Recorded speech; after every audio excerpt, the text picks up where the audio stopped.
Greetings. This is Justin Allen, the Elite Nurse Practitioner. Welcome to the Elite Nurse Practitioner Show, a podcast dedicated to nurse practitioner entrepreneurism and achieving financial freedom, where I talk directly with nurse practitioners who need help. Listen up, our market is saturated. Jobs can be scarce. We are underpaid. We are undervalued.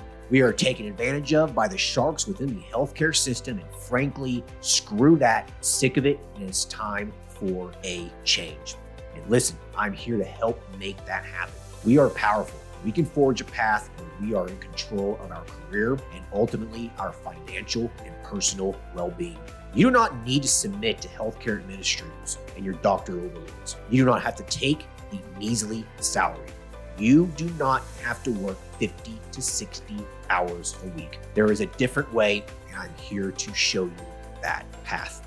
This podcast is raw and unfiltered. I have not talked with the nurse practitioners in this podcast prior to the call outside of an email exchange to schedule the episode. What you're about to listen to is a consultation session between a nurse practitioner and myself. It is real, it is unscripted, it is unplanned, and I have no idea what we're going to talk about. Anything and everything can happen during our conversation. The nurse practitioners in these episodes are struggling with an issue in their professional or financial life, and they have reached out to me for help. My goal is to help a nurse practitioner with actionable advice that will enhance and improve their professional, business, and financial life. My other goal is to hopefully help my nurse practitioner sisters and brothers build a more productive, powerful, and free life. So I hope the content and information within these podcast episodes does just that. All right, onto the episode. Hey everyone, today we'll be talking to Tom, who is a chiropractor that will become a nurse practitioner here in about 5 months. Tom owns 2 chiropractic practices where he provides a variety of services, but is looking to integrate medical services once he graduates NP school, and is looking for strategies on how to do this the best way. Hey Tom, how are you? Hey, thanks for having me, Justin. Yeah, for sure, man. Thanks for hopping on here. I think I've talked to maybe one other chiropractor who was also an NP before on this podcast. So yeah, I think, pretty rare thing. So I guess tell us about yourself. How long you've been a chiropractor for, and I guess what made you want to also go the NP route? Yeah, so I've been a chiropractor for 4 years now. I love what I do, but I also see its limitations. I worked in a multidisciplinary practice where I saw the benefits of regen med. I saw where an ortho comes into play. I saw when something as simple as a medral dose pack comes into play. Again, sometimes it can be difficult to treat a discogenic pathology if you can't even write a medral dose pack, right? So basically, I contemplated going back to med school, and I'm like, I don't want to do all that. So in the state of Florida, you're fully autonomous after 3,000 hours under a medical doctor as a nurse practitioner. So I saw that as the best way to integrate medicine with conservative care. Yeah, makes sense.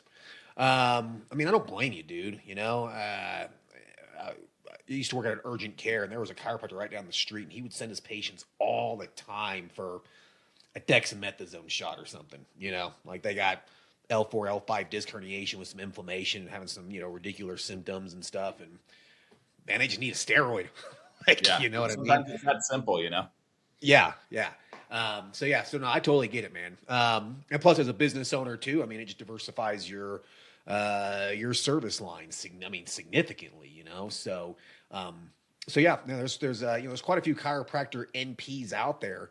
Not a whole lot of them, but they are out there, and the ones that I've talked with tend to do pretty well. So I think it's a smart move. So I guess tell us about your practice right now. I know it's just predominantly chiropractic services, correct? Yeah, so I don't even do a whole lot of chiropractic adjustments. I do adjust patients as well, but I do a wide variety of services. So dry needling, acupuncture. The big one I do is active release technique, which is kind of like a combination between massage and stretching, and it really yields quick and effective results.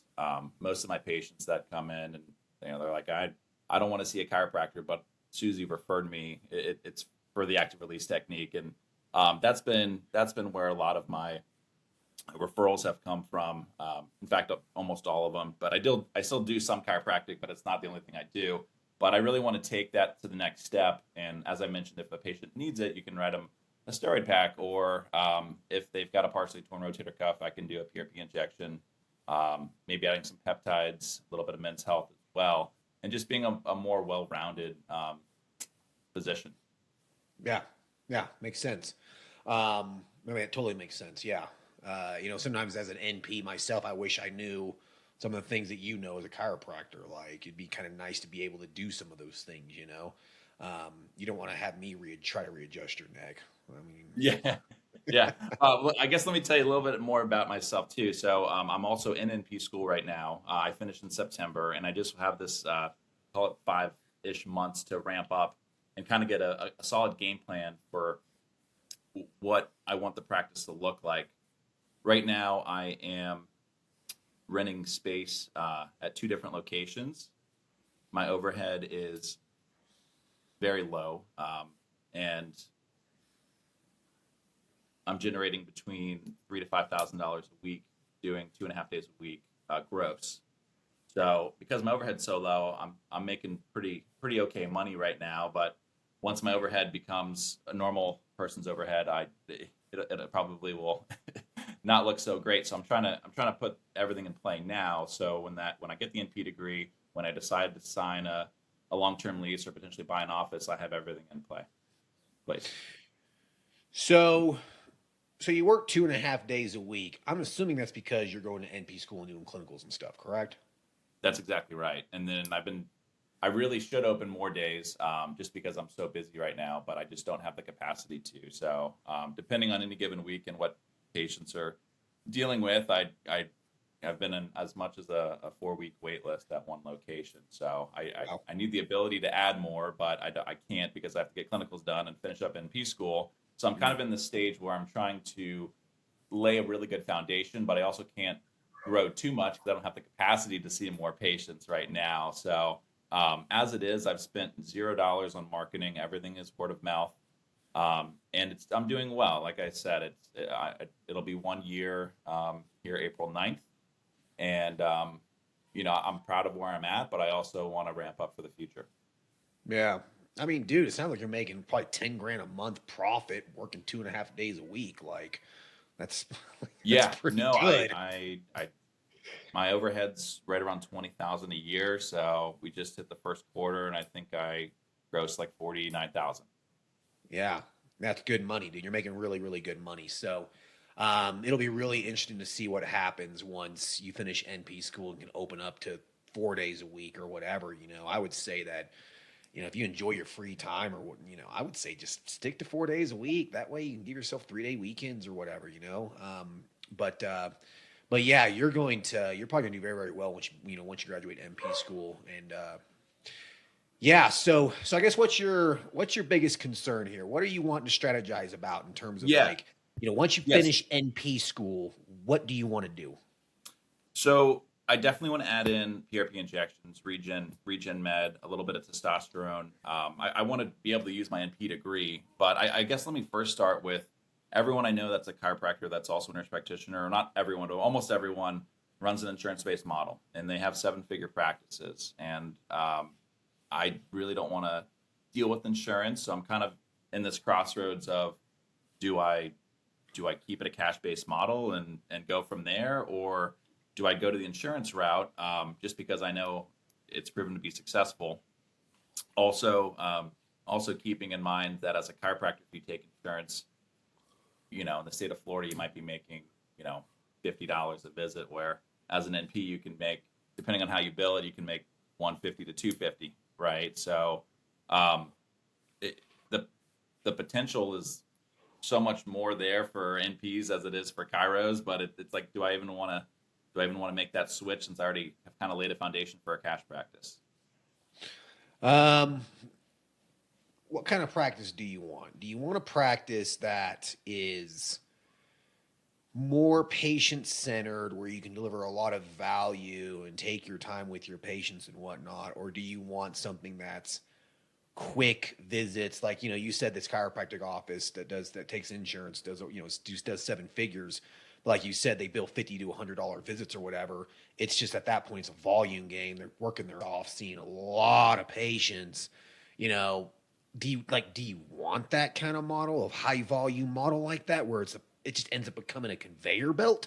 Yeah, no, I definitely don't want that kind of practice model at all. And let me clarify: as a chiropractor, you're making $50 a visit. As an NP, you can make 3 to 4x that once you get the NP degree, just because you can start billing, you can start to bill Medicare for exam codes, and you can bill for things that you can't bill for as a chiro, which is crazy. But it just opens that door for reimbursement, but it also opens that headache door of do I want to deal with the insurance companies? But to answer your question, I definitely want to keep the quality high.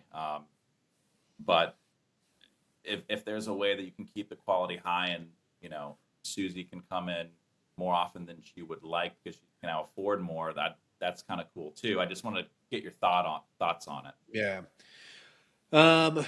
Billing E&M codes and for procedures and stuff, on the medical model side of it. Yeah, I mean, it's definitely a hell of a lot more lucrative than a $50 chiropractic visit for sure. But, a lot of people listening to this are probably laughing. I mean, $200 a visit, like that's not very normal. Okay. It's just not. I mean, you would have to be billing level 5 visits to justify that much, or you're doing a ton of procedures, injections, and just maximizing the billing as much as possible. While, I mean, you can do that, but it definitely increases your risk of audit, and definitely increases your risk of chargebacks and them just not paying things and that sort of a thing. So, I mean, like I said, it is possible, but you're going to be doing a lot of billing and doing a lot of code manipulation, lots of procedures. Everyone who comes in your office ends up getting an injection or something, but $150, $200 visits, like I said, that's like a level 5 visit, and most patients do not justify an E&M code of a 99205, 99215. They just don't. And if you're billing a lot of those, you're going to get audited and you're going to get hit, and then they're going to want their money back. Yeah. So I don't think there's so much billing O5s as they are just they're known for doing injections in town, and they get those patients. They built their brand around that. But right. Now, I mean, if you're doing joint injections and things like that, then sure, right? I mean, you can definitely get some decent procedural reimbursement for that. So I guess my question for you then is that, yeah, sure. I mean, most insurance-based practices typically will make more money than cash-based practices just because everyone has insurance and they want to use it. That's just kind of the fact of the matter. But I do know plenty of cash-based practices that do well over 7 figures a year, and it's cash only. No headaches with insurance. It just takes a few years to get there. So you got to be patient. But yeah, I don't.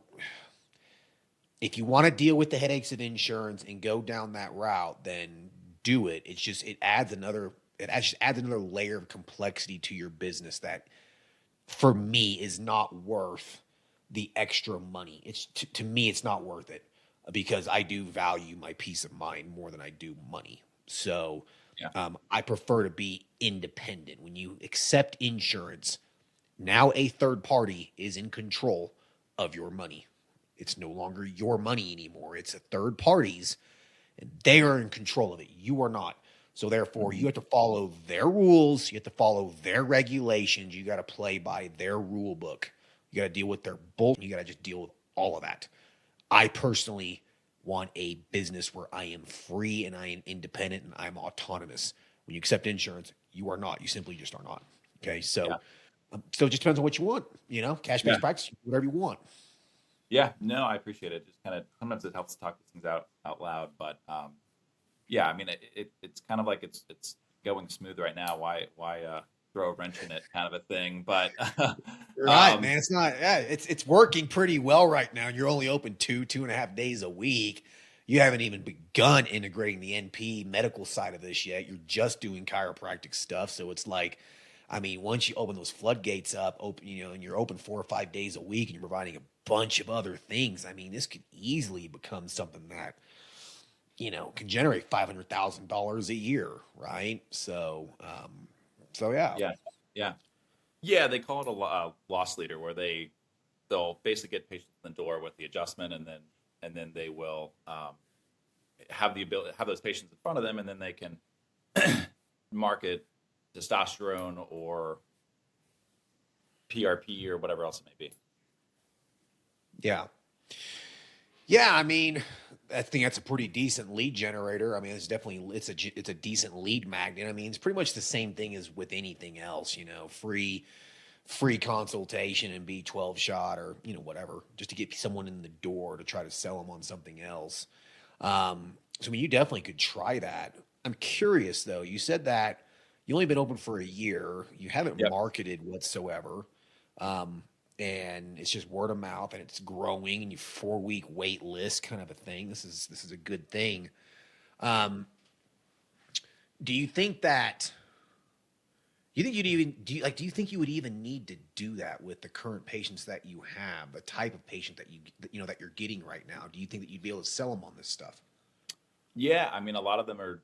I've got the joke is I have like a running waiting list of patients that are wanting to get PRP injections. They have partially torn rotator cuffs, and we've gotten their shoulders moving again, and they're like, who do you recommend? Slash, when are you done? And they're just like, oh, we'll just wait until you're done. So I know that I have patients that want to utilize these services, but I at the same time, right now I'm only pulling from referrals, and I know there's so many other ways that we can pull patients, and I just want to make sure that I'm getting leads from many different places. Yeah, yeah. Maximizing as many referral sources as you possibly can. I get it. So this would be my advice for you is that once you get out of school and you begin doing the PRP injections and you begin doing the hormone replacement therapy or maybe peptides or doing some growth hormone or whatever, these the various wellness service kind of things. My advice would be is to not really do a whole lot different than what you're doing now. Is I would just ease into this over a period of 3 to 6 months and maximize your current patient base first off. Get used to it and get comfortable with this stuff, right? Hmm. Get comfortable seeing men's health patients and doing follow-ups and readjusting dosages and that sort of a thing. Get used to doing the PRP and injecting joints and like slowly go into this and start getting used to these things over a period of 3 to 6 months. That way, the last thing you want to do is to over market and under deliver. You don't want to ever do that. And plus, from a medical standpoint, malpractice standpoint, liability standpoint, risk standpoint, you don't want to do too much. You don't want to like overwhelm yourself, especially you just finished NP school. Sure, you're probably very competent in a lot of different areas, but you kind of want to maybe ease into it just to sort of limit any kind of liability or risk. And Got just it. over 3 to 6 months, just ease into it and just dip your toes in before you jump in. And then once the 3 to 6 months goes by, you will obviously be making probably really good money because you're working there now 4 or 5 days a week. So you basically double, triple what you're making now. And you'll be able to get a good feel of what services are hitting, which ones are not. And from there, you can then do more of an intelligent pivot into where you really want to take this thing. You know, Maybe Got the it. PRP just absolutely takes off, and that's where you put your energy in. Maybe the men's health, the testosterone replacement therapy takes off. Like who knows? You really don't know until you begin doing it. So that would be my advice for you is to kind of just take it a little bit slower, be a little bit patient with it, because I've seen people who open up. Um, this maybe not be as specific to your situation exactly, but an NP will open up their own practice, and 2 or 3 months will go by, and it's a little slow, and then they just like spend a ton of money marketing and advertising, and then all of these patients begin knocking on the door, and then they just get overwhelmed on what to do, because they just did too much at one time. So that would be my advice for you. I don't think you probably won't have to do that lead generator sort of a thing. You might not ever have to, depending on the type of quality of patient you're getting. But I think you'll know if you have the bandwidth to be able to do something like that. But if you're booking out 2 to 4 weeks in advance, do you really need to be doing something like that? Is it necessary? Yeah, no, that's true. And keep in mind, it's 2 to 4 weeks with, well, only working part time, right? So once I go full Right. time, I feel like it'll just be like a normal full schedule. So it, so yeah, I'm just trying to kind of get a feel for that, what that looks like. And again, I with clinical hours and discussion posts still, I'm so sick of those, by the way, in school. It's just I'm getting pulled in a lot of different directions right now. So I just once I have the ability to do more, I will, as far as seeing more patients growing. Yeah. Yeah. Um, what I had a thought too. So I know a ton of chiros in the area, and chiros typically like to do more of the regen side of healthcare. And I was thinking about marketing um, do PRP injections 4 different chiro offices where I'd go in 1 day a week, and they line up 4 or 5 shoulders or whatever it may be, and I'd go in there and do that. Would I need to? Would you recommend getting a separate LLC for that, or a DBA, or um, Nah, man. I recommend think that I at would all? operate. I would just operate out of your same deal. I mean, I don't see a point. I mean, you're still taking on the exact same amount of liability and risk if you saw them in office versus somewhere else. I think it would just keep your books cleaner. It would keep taxes cleaner. You wouldn't have to then name 2 different entities on your malpractice policy. I feel like it's completely fine to just do that out of the same entity.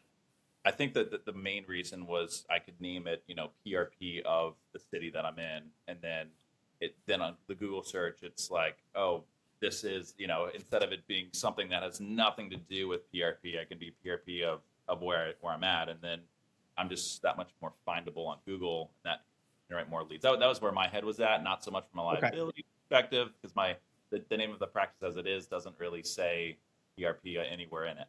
Yeah. No, I like that idea. I think it's a smart move. I think if that's your goal with it, then absolutely, I'd say do that. I like that idea, and then that way you can also associate that business with the same address that your chiropractic practice is at. It's just a separate business, but in reality, it's kind of the same thing. But yeah, but from an outside perspective, it looks like it's specifically for PRP, and then if people call you directly, you would just see them in your chiropractic office as is, and then if you went outside of that to other places, then you'd function out of that LLC. Yeah, I mean, I'd say I think it's a smart marketing move. Okay. Okay. And then another question for you too. When should I? So just to give you a background of the situation I'm in, I'm subleasing from buddies of mine at their offices, so I can't add another day um, at both of the locations just because there's already other positions that are going to be there. So when do I sign a lease on my own? Right now, it's $100 a day every time I go in. It's a handshake deal. When do I? I mean, I'm thinking in my head, I'm thinking when I get my nurse practitioner degree, but when do I go ahead and sign a big boy lease? Well, your objective here is to make money, correct? Like Yeah. that's the objective, is to make money. You obviously want to build a business that can scale and grow so you can make more money. So, you can't scale and grow this with what you're doing right now. I mean, you can up to a certain point, and then it's just going to plateau. So I think what I would do is I would probably continue doing what you're doing for a little while. Again, get used to maybe providing some of these new services and getting your feet wet or whatever, um, and saving up some money, on the side. This new income that you have coming in. Basically, live the same way that you're living now. Don't change your lifestyle whatsoever. Just live off the same amount of money that you're making, and then the Mhm. rest I would save and invest. That way you can then use that money to then get a big boy lease and a nice office somewhere, that sort of a thing.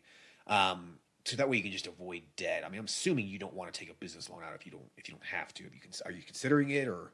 Yeah, I mean, I really don't want to take out a business loan. The one thing Okay. that keeps dancing in my head is, do I want to buy a building? Everyone I know that's been in practice for 20 years, they're like, it just seemed out of reach when I wanted to do it. Now their rent is, they could have paid, they could have paid the whole mortgage by now. So I'm trying to listen to others, but I also don't want to get myself into so much debt where I'm, I'm drowning in, so I'm trying to figure it out the smart way. I also don't want to buy an office that's too small and then I outgrow it and now I own the office and that creates its own headache too. So I think the end goal would be to buy an office. I just don't know when.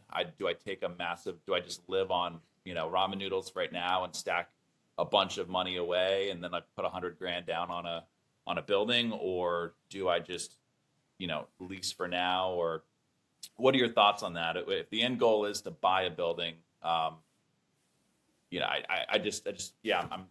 what are your thoughts on that? Dude, I mean, it's a huge decision. Like, it's going to be one of the biggest business decisions you make, right? Like, it's a big decision. Hmm. Buying your house is a big decision. It's one of the biggest decisions you make in your life. So, like, I think it's probably not a bad idea to take your time with making such a big decision because, buying commercial property is not cheap if you want it somewhere decent. Hmm. These things can run anywhere between 500 to $1 million plus, depending on what it is. So, I would say that, in my opinion, my honest opinion, is I would have a proof of concept in terms of your business goes. Prove to yourself that it is something that has long-term scalability to it and sustainability to it. And once you prove that over a period of 3 years, right? Okay, I'm making good money. This is sustainable. I have a pretty consistent, patient flow coming in, very low turnover rate. We have new patients coming in every single week. Okay, I have a solid business here. I feel pretty comfortable with it. I don't see any huge risks on the horizon coming up, regulatory risks or anything like that that could potentially jeopardize my entire business, right? Hmm. The last thing you'd want to do is, people who went all in on weight loss 2 years ago, well, you know, there's bricks now, basically.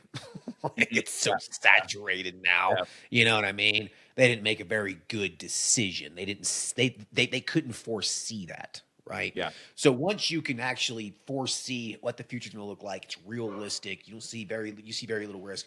I think that's probably when I would buy the building. I don't think I would jump into that quite yet. I think it's probably too much risk. Then again, like you said, other people that you've talked to said, I wish I would have bought the building because now I'm paying this ridiculous amount in rent and I could just end up paying the mortgage or whatever. That is true. But you also, have you heard from anyone who did buy a building and the business closed? they're paying a, they're Yeah. paying a payment out of their own pocket and it's just sitting there. Then they have to try to rent it out and be a landlord just to cover it. You know what I mean? Yeah. Is So there a dollar amount that you would say, if a building cost 800 grand, I would need to gross X number of dollars to justify the cost of the building? Or is there any kind of, I know you said once you have a feel for where the practice is going, but in terms of numbers, is there more of a objective way I to would look say at that my objective would be if I was buying a commercial piece of property, because the interest rates on a commercial loan like that are really high. You that? know, it's not just your standard 5 or 6%. You're 10, 15%. Like, they're expensive. Yeah. Hmm. And they will probably remain that high for a while. I do not think the Federal Reserve is going to be cutting rates significantly anytime soon. So you're going to be stuck in a very high interest rate loan for a little while. That might not have the option to refinance. All those commercial loans are built in a way where you can't refinance it until you're 5 years down the road or something like that. So this would be my rule, is that I would want to pay that thing off as fast as I possibly can, right? That would be my objective. And so for me, the number that I make revenue wise would need to equate out what I can put towards this to pay it off in 5 years. Okay. 5 years. So, in 5 years, I think that's a pretty reasonable amount of time. Um, that's my opinion. So let's just say it was $800,000, and let's just say your business is generating. Let's just call it. Let's just say a year goes by, 2 years go by, and it ends up doing pretty well, and you end up making, let's say, $400,000 net a year. Okay, good money. 400 grand a year is good money, right? Yep. Good money. Do whatever you want, basically. Um, I would say, can I live off of 200, 250 and throw the rest at that payment. If I can, then there you go. I would have it paid off in 5 years. And then once it's paid off, then just imagine the influx of cash that you would then end up getting. You would then have all of that money now straight to you with a paid off office. Now your expenses are so much lower, right? Yeah. But I think one thing that you need to consider though too is what's the functionality and the long-term potential of that actual office itself? Is it in a good location that is not going to be at risk of turning into a whole area? You know what I mean? Yeah. Like, is this kind of on the edge of that? You know, like, is it on the edge of the new part of town and the really old part of town? Is it kind of right in between? You know, is there a lot of new development in the area? You know, I would really be doing some significant research and really figuring that out, because you do not want to buy something that's $800,000 and it ends up being in a kind of a crappy part of town 10 years down the road, right? Yeah. And then can you buy a place where you can sublease a section of it to see if you can pay for it, right? So like, let's just say you bought an empty shell, strip mall kind of situation, sort of a thing, right? Let's say you bought an empty shell that was 6,000 square feet and you bought it for $1 million. Well, could you put a wall in between it? You have 3,000 feet, and then you have another 3,000 feet that you can lease out that would essentially pay for your mortgage. Situations like that can be extremely lucrative, right? Definitely. No, and I've even thought about that myself, but I think with where I'm located, that would be like a $2.5 million buy, just because things are so expensive with where I'm at. But I definitely have thought about that as well. So, but yeah, no, that's good to know. About 5 years. If you can pay it off in 5 years, then it's kind of a go. I think $2.5 million, man, is that's a big investment. I know. That's why I can't stomach that, but I can't even stomach 800. But I have a commercial real estate guy that just sent me a couple of properties just for fun, and he's like, the cheapest one was 600 grand, and it was an absolute piece of. It's like, you got to spend an extra 200 just to have something that's going to be functional. So, but yeah, I just want to get your thoughts on that, because I feel like everyone I know that owns their own medical practice, 20 years down the road, they're like, man, why didn't I pull the trigger on it? I would have owned the thing by now, It's true. But the thing is, man, the thing is that 20 years from now, what's the real estate market going to look like? I mean, is stuff going to appreciate significantly, or is it going to stay about what it is now? Who knows, right? I mean, everything is so overinflated at this point. When will the actual market catch up with prices? Because right now, with the price of things, it simply just doesn't make sense with what people make, with what businesses generate. It's so overinflated. So, like, when does the economy actually catch up with the housing market? This isn't something that happens over a year. This is something that happens over a decade, right? Yeah. No, there's people who bought in 2007, 2006, and it took 20 years to break even. You know? Yeah. So, like, shit like that can happen, man. People don't realize 2006 was 20 years ago, right? Yeah. Yeah, it's crazy. It took people 20 years to break even because there was just a huge crash and the economy went to. So, like, stuff like that can happen, man. So, there is that risk involved too. So it's pretty deep question. Sure. No, I appreciate it. Also, what are your thoughts on getting a medical director until I'm autonomous? Is it as simple as paying someone, or how does that really work? Tell me more. Yeah. All right. I hope everyone's enjoying the episode so far. I just wanted to take a quick break to thank everyone listening and also give a big thank you to all of my social media followers and email subscribers. If you haven't done so yet, please subscribe to our email list at www.elitenp.com and make sure to follow us on Facebook, Instagram, and LinkedIn. Email subscribers will receive updates on new weekly podcast episodes, multiple weekly articles we publish, new courses, and everything else related to helping you succeed. Remember, all Elite Nurse Practitioner courses are designed to help you build a niche practice, increase your financial strength, and to break free from the rat race. If I can break free and the other countless nurse practitioners can break free, then so can you. Additionally, please share this podcast with your other nurse practitioner sisters and brothers out there. The more NPs that venture out on their own, the stronger our profession will become. Now, let's get back to the episode. So in Florida, you have to have 3,000 hours before you're autonomous for primary care, correct? Yep. Right? Yeah.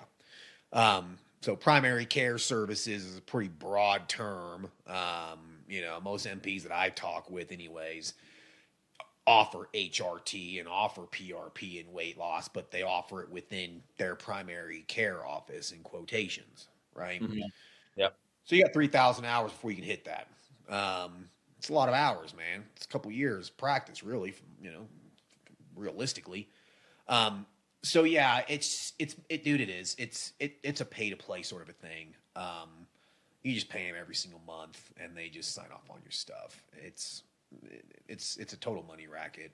So yeah, if you can find someone, man, $1,000 a month, $1,500 a month shouldn't really be much more than that. So that's going to be an expense that you're going to have to factor in. It's going to be, it's going to be $1,000, $1,500 a month to pay for this guy to, be your medical director, to supervise you for 3,000 hours, right? Yeah. And you all know it's worth it. Yeah. Got it. Is there? How do you obtain one of these directors? Is there like a website or? Yeah, you can go. Yeah. There's a bunch of collaboration network kind of things out there. You can go with like Guardian Medical Directorship, physician collaborators. So, I mean, there are companies out there that do specialize in this, and they have it pretty streamlined. I mean, they have it pretty down packed in terms of, how it works and the pricing of it and stuff. So you could go with one of those places. They do tend to charge a little bit more than if you found one yourself. Okay. Got it. So this is what a lot of people do, and it tends to work pretty well, is that you can just post, you literally make a job posting for one. So you post a job, on Indeed.com or ZipRecruiter or whatever. You just literally post a job looking for medical director for chiropractic wellness clinic. I'm a chiropractor, just became a nurse practitioner. I'd like to integrate some of these services, but I do need a medical director, whatever.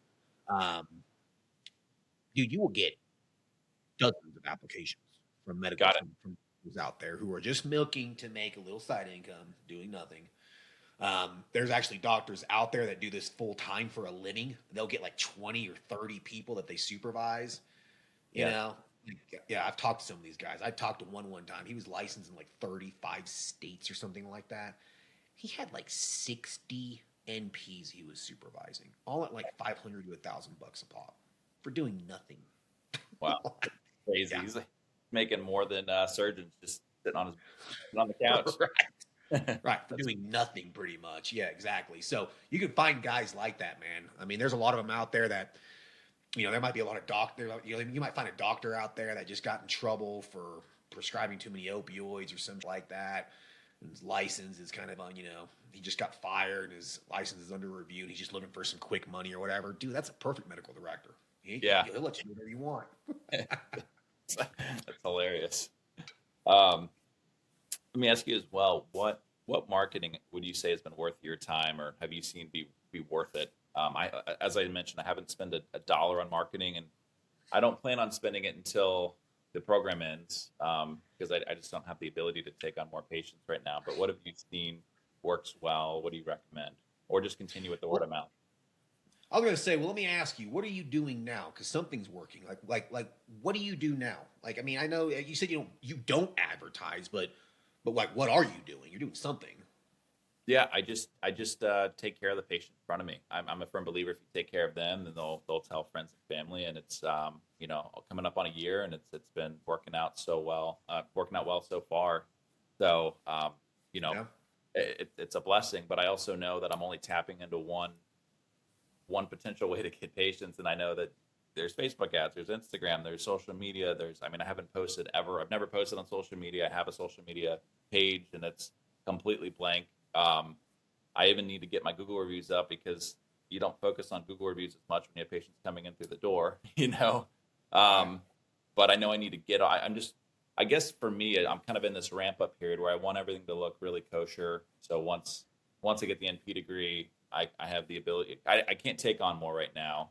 So I almost don't want to advertise really much at all right now because I can't take on more patients. But once I'm Yeah. done, I definitely want to advertise, and I want this thing to grow, and I'd like to hire an associate down the road.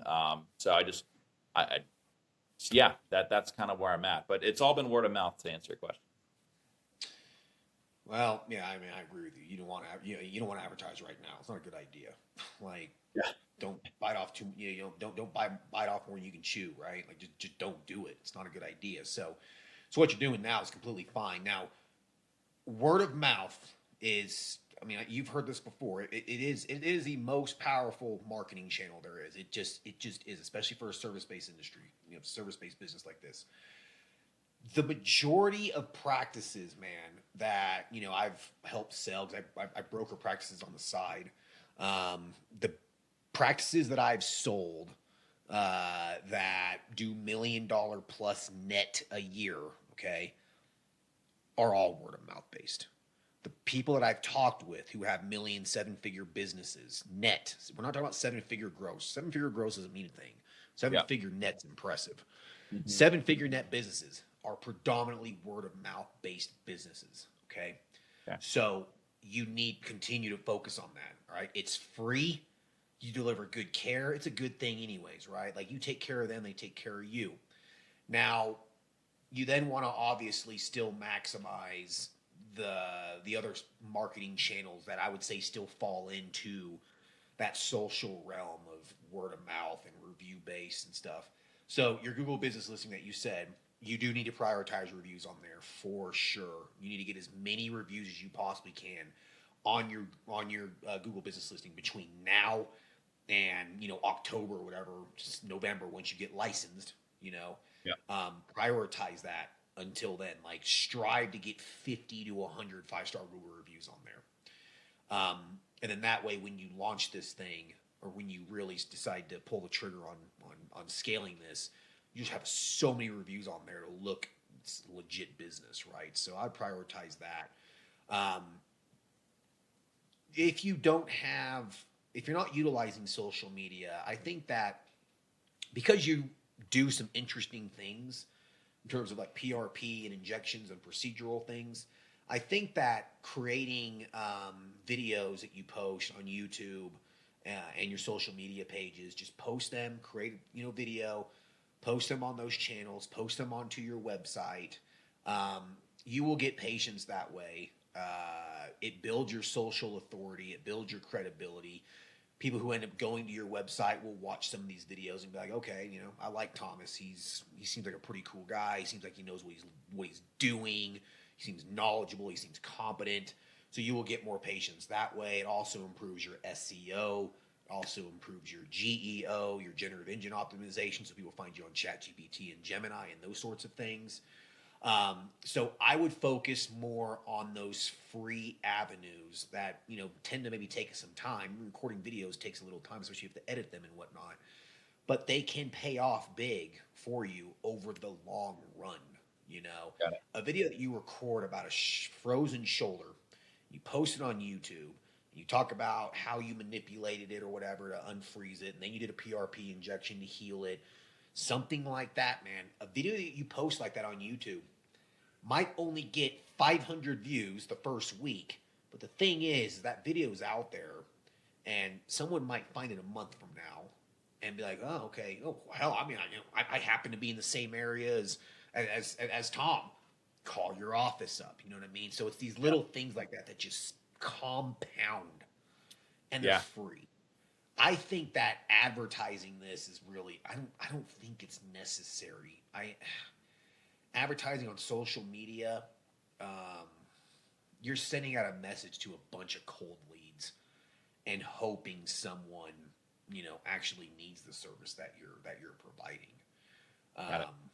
That's a big if, right? Like like I've said in other podcast episodes, people generally are looking for these services. They're looking for help. So make yourself as easily found as possible, right? Like that's your goal.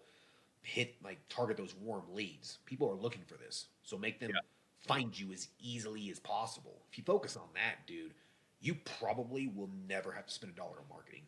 Probably. Okay. No, I love Ever. that. Good.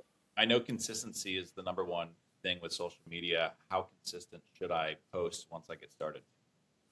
Twice a week is probably fine. Okay. Yeah. Especially if they're high value videos, especially if they're like, a 10 or 15-minute video where you're talking about a specific condition.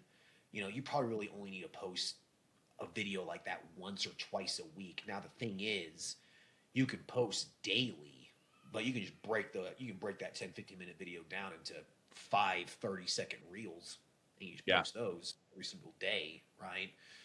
So, your receptionist or whatever, that's something that they can do for you.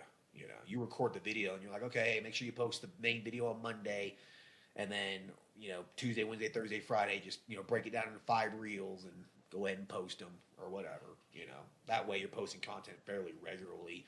People will start following you on Instagram and TikTok and YouTube and Facebook and stuff. And then, dude, you'd be surprised, man, how many patients that actually can turn into. Really? Okay. And you wouldn't recommend doing that until October, November, once I'm licensed, because again, it's a good problem to have, but I don't want patients. I don't want to turn them away. And now they found somebody else down the road. I don't know.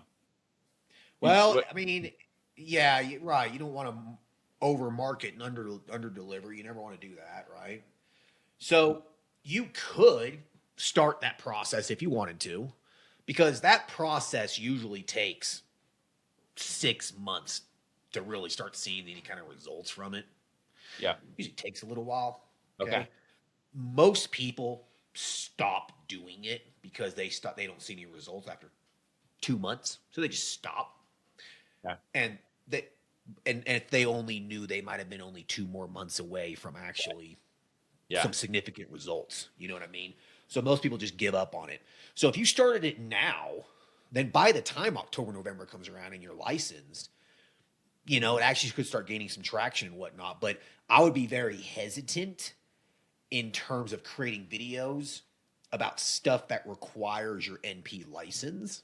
That's what I was thinking as well. Yeah. So focus more on videos talking about what's within your scope now, right? And then once October comes around, then you can start doing the stuff about PRP and HRT and peptides or whatever, mixed in with some of this chiropractic stuff. And then it becomes a lot more diverse. And by the time that comes around in October, maybe your Instagram has 2,000 or 3,000 followers now. Maybe your YouTube channel has gained 1,000, 2,000 subscribers. And then, it just makes yourself just look a hell of a lot more legitimate, right? So I would say it probably wouldn't be a bad idea to start doing that, because I doubt if you're doing that now, you'll get a whole lot of patients from it over the next 3 to 4 months. You probably really won't, because it takes time for that stuff to pick up. Got it. Okay. And then I had a thought as well. I just wanted to run it by you. So as far as Google reviews are concerned, I saw that you can get T-shirts for, I think they're like $5.60 a shirt, and you can put your company logo on there and the website. And hey, if you leave a review, get a shirt. Now they're wearing your shirt outside of it. It's the brand recognition, and for $5, you just got a Google review. You get 100 of those. For $500, you've got 100 Google reviews. Yeah. Yeah. I mean, if you give away anything for free for a Google review, man, it's you're going to get better results. Now, does a T-shirt work? I don't know. I don't know what type of patient that you have, like I know at my men's health clinic, if I gave everyone a workout, shirt or sleeveless shirt, a tank top or something like that, it had my men's health, logo on it and testosterone replacement therapy on the back or something. I was like, here's a workout shirt or something. I'm sure a lot of guys would love that, so I don't know. I mean, your patients. If a T-shirt is valuable enough for them, cool. Also, another thing too that works really well, man, is 5% off your next visit. That tends to work pretty good too. Yeah. It's funny, Justin. You'll get patients that will refer like 4 or 5 people, but they won't leave a Google review. Like, you know what I mean? It's funny that way. Where like they're great ants coming in, but I'm like, well, can you leave a review? Oh, I'll do it. I feel like some people just need like that incentive. So I just thought that might be a good way to Yeah. incentivize to market the company as well. Well, the thing is, man, you got to remember, as soon as they get in their car, life happens, Yeah. and then they completely forget about you. You know what I mean? So, like, what I do with Google reviews is that they have to give me the review right then and there. Here's a Hmm. QR code. Just scan it and make it as easy as possible for you. Boom. Give me the review. Great. The review down. Yep. Perfect. I see it. Perfect. Five-star review. 5% off the visit right now Yeah. before they pay. Got it. You know what I mean? Got it. That's Love that. that's what you got to do. Yeah. Okay. No, I love that. Yeah. What are your thoughts on getting a membership where it kind of blends chiropractic with percentages off of NP services once I get the degree? So like free adjustment a month and 10% off Men's Health or whatever it is, and it's a passive way to make some money, but also keep people healthy. Yeah. I know, man, if I'm dealing with a shoulder problem myself right now. I got this impingement kind of thing going on. It's kind of driving me nuts. And if I knew of a chiropractor or a solid physical therapist or physiologist or whatever in the area, and they had some kind of package where it was like 2 months, $500 a month or whatever, and I get to go in for whatever manipulation therapies every week, etc. I would, okay. I would pay for something like that. I have a friend who is at a physical therapist right now in my city, cash only physical therapy, but she knows her. She's a solid physical therapist, all kinds of certifications and stuff. Cash only, and it's like $2,500 for a 10 session package or whatever. So yeah, things like that definitely work well. Now, if you also put in a discount, if you get this package, then we also will discount you on PRP, or you can get a discount on Men's Health or whatever. Then yeah, that not only it incentivizes them to consider doing that, right? Like Yeah. it's almost like a marketing strategy as well. You're kind of putting it in their, whispering it in their ear. Maybe you should get a PRP injection. Maybe you should get Men's Health, do some HRT, or consider weight loss or whatever. So, I mean, I think it's a good marketing play, man. I mean, it's Yeah. free to you to try. Yeah, I mean, I never want patients coming in more than they need to come in. So it's kind of like a balance between, I'm not trying to be a slimy salesman at all. In fact, it's funny, I'm known as the guy that will be like, hey, don't come in, you're good. And then they'll schedule online like the next week. So I'm not trying to be like that. But for the people that are going to come in every month anyway, I can give them a discount as like, hey, thank you. But then also that opens them to do other services that might benefit them too. So that was kind of my thoughts on that. But Yep. Nope, it's a solid strategy. Like think it through. Just make sure it's valuable. Make sure it's necessary. yeah. And then what are your thoughts on some of the new trends here in the next 3 to 5 years? Do you think there's anything kind of coming down the pipeline? I know GLP-1s were, have kind of come and gone. Men's Health, I feel like is dwindling a little bit because they're everywhere. At least near me, they're everywhere. Yeah. What are your thoughts on that? Man, it's hard to tell. I mean, I still think that there's a lot of buzz and interest in longevity medicine right now. Actual true longevity stuff, not just here's your HRT to keep your testosterone levels good while as you age. But I'm talking about like things like hyperbaric oxygen chambers and red light therapies and various sauna therapies, cold plunge, and then on top of that as well, more diagnostic, preventative kind of stuff. Like I personally just had I'm kind of going through an executive physical sort of thing myself right now with someone here in Colorado, and I just had a CT angiogram of my heart done. It's just part of it.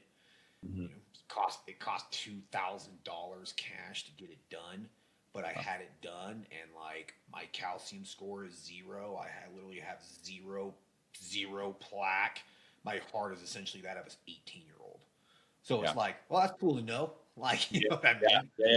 Yeah, for sure. Don't got to worry about a heart attack for 20 more years. I'm good to go. Yeah. So like, But yeah, so like, full body MRI. So it's like, the executive physical, that longevity medicine kind of stuff, I think that's going to be something that's going to be pretty trendy for a while. In terms of like a medication goes, some kind of therapy like that, I haven't really seen anything new down the pipeline right now.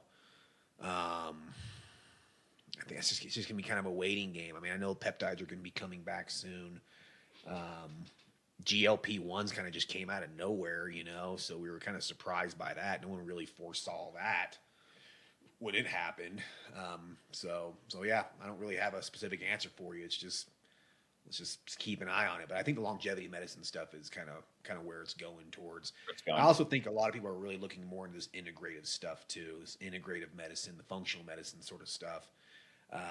I know especially in psych, that's kind of where it's going from a lot of people that I've talked with. It's more of an integrative psych approach to stuff versus just giving people meds. So yeah, that's kind of and I mean, and then the regenerative stuff as well, the exosomes and the stem cells. I think those sorts of things will probably evolve as well over the next 3 to 5 years. So we'll see what that looks like.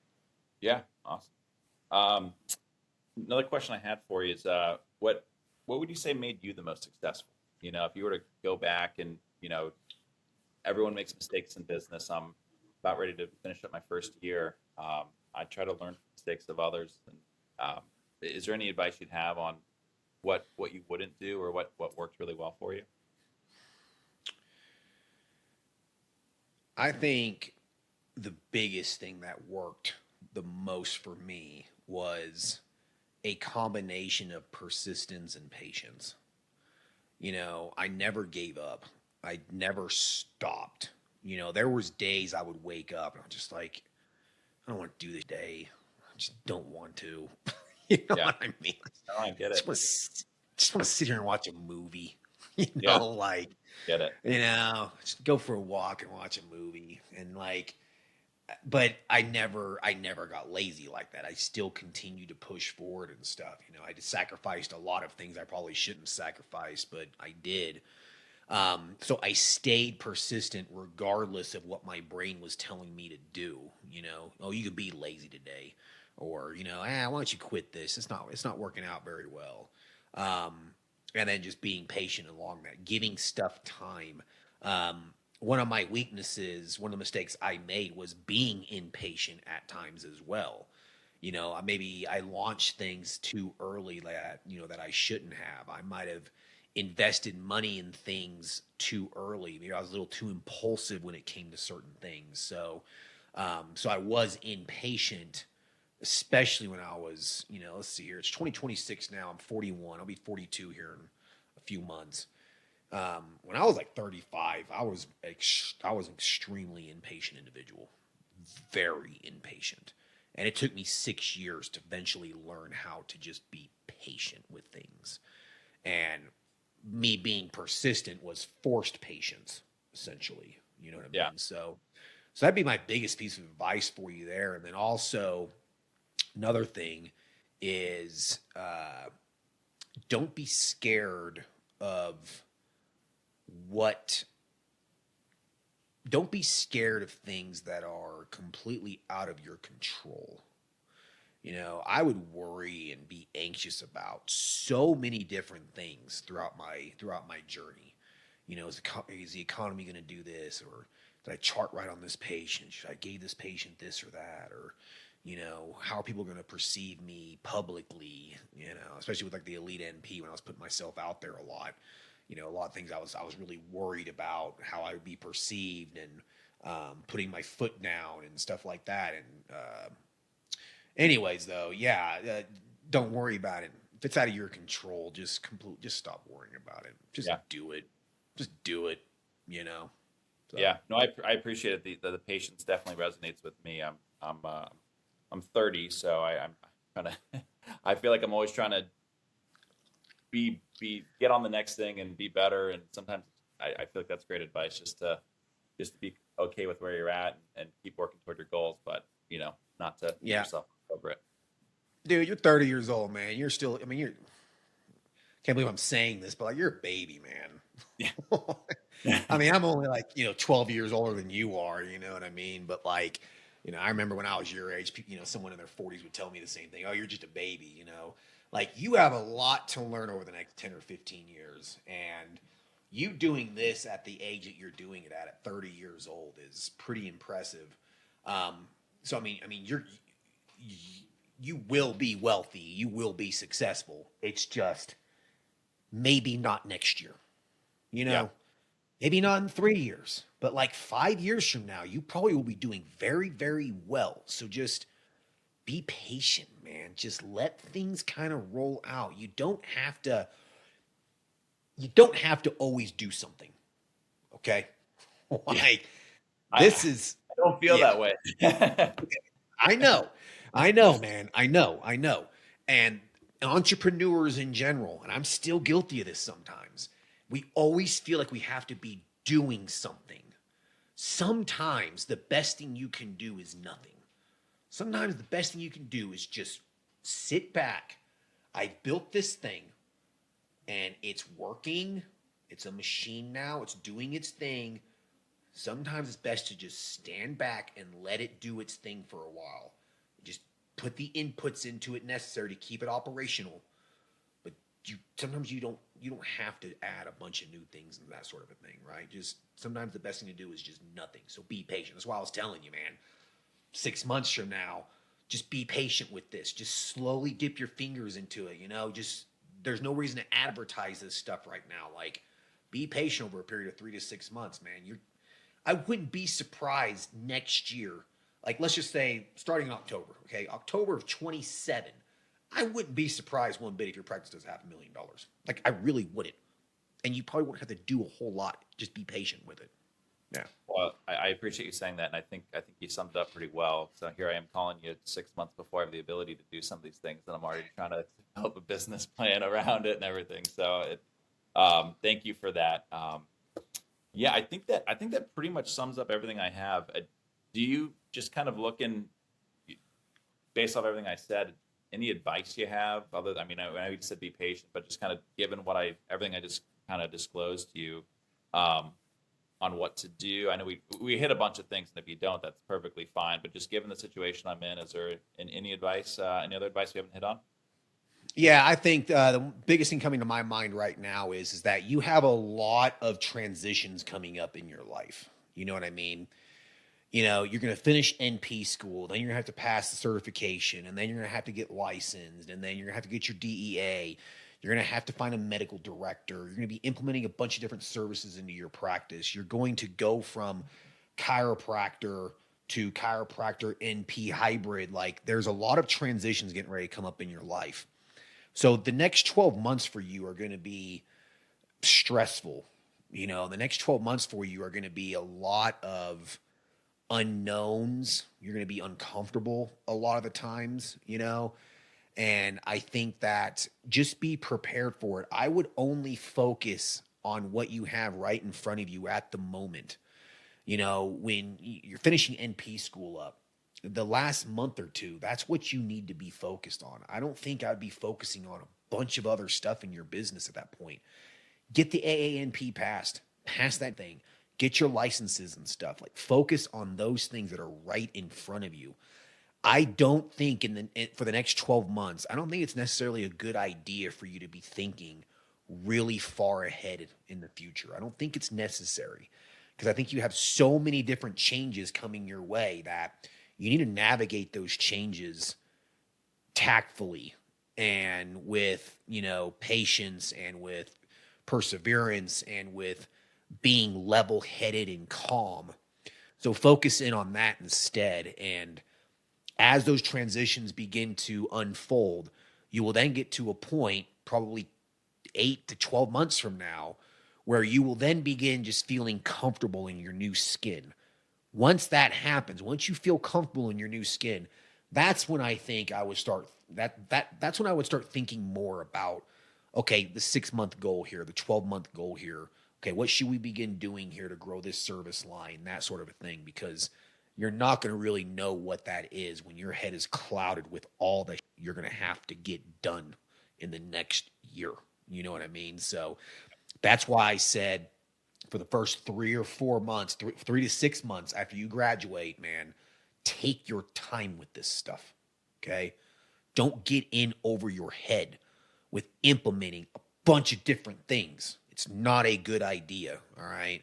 Like the last thing you want to do is your sixth men's health patient comes in who is an absolute train wreck of a patient, and you decide to take them on because you want the income and you want the revenue. And then you have all this PRP stuff going on, peptides over here. Maybe you're decided you are going to manage someone's blood pressure over here. Plus you have all the chiropractic stuff you're already doing. And you have this training, you decide to take them on, and they just become an absolute time sink. And you're stressed out about this patient all the time when you could have just told them to go to your PCP, get your taken care of first, and then come back to me later, you know? Yeah. So like, just be careful, man. Just go into it slowly. Yeah. Yeah, no, I really appreciate it. I think that wraps up all my questions. Thank you for having me on the show. For sure, man. You kind of asked me this question already, but I don't know if you have another one. But like to end the episode with you asking me a question. You have a question for me, a curiosity or something just specific for me? Yeah, well, I know you like to fish, so the question I had for you, when's your next fishing trip? Well, I just got back from Belize. Okay. I got back from Belize literally like not even a week ago. Like, what is today? Friday? I got back on Monday. Catching yeah. Just got back from Belize. I caught over 100 fish. It was fun. I caught a lot of fish. It was just nothing really big. The weather down there was like a once in 5 year event sort of a thing. And like the guides were like, dude, it should be like 90 degrees out here and sunny. No. And like it was raining. The high was like 75 most days. It was windy. I'm in Belize fishing and I'm wearing a jacket. I'm like, hell is this? I'm wearing pants. Like I brought one pair of like UV, like pants that you would wear outside when if you're just walking along the bank or something. Yeah. I had to wear those for 5 days I was down there. Let's just say by the end of the trip, those things didn't smell that great. Yeah. Oh man.